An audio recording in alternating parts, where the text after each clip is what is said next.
नमस्कार. शोध आनंदाचा पुढचं पाऊल. लहान मुलं मूलतः जिज्ञासू असतात असं शिशुविकास तज्ज्ञ बालविकास तज्ज्ञांचं मत आहे.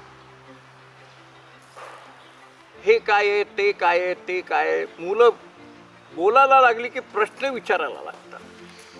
हे असं का, ते तसं का, ते तसं का, ही त्यांची जिज्ञासा असते, ज्ञानाची लालसा असते. अनेकदा असं होतं की ती काहीतरी नवीन माहिती झालं की खूप एक्साईट होतात, खूप मोठा आनंद असतो. मुळामध्ये ज्ञान ही आनंद देणारीच गोष्ट आहे, ज्ञान ही आनंददायी गोष्ट आहे.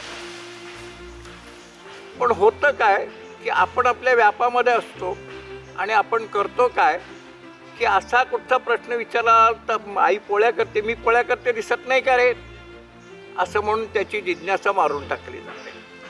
पुढच्या वेळेला प्रश्न विचारताना तो 4 वेळेला विचार करतो, त्याच्या जिज्ञासेतनं मिळणारं ज्ञान संपून जातं त्याच ठिकाणी.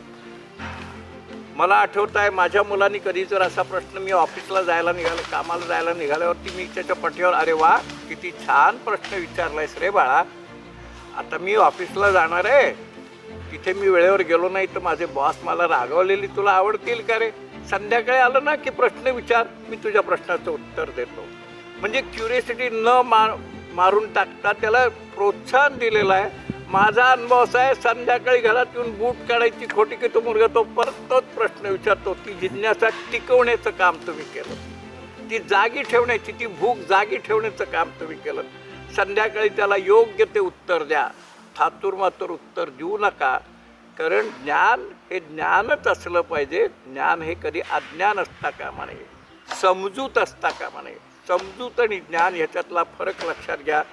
जिज्ञासा ही एक अत्यंत परमेश्वराने दिलेली देणगी आहे, ज्याच्यातनं ज्ञान मिळत असतं. जिज्ञासा मारू नका, जिज्ञासाचं पोषण करा, जिज्ञासेची पूर्तता करा. तुमची मुलं ज्ञानी झाल्याशिवाय राहणार नाहीत. धन्यवाद.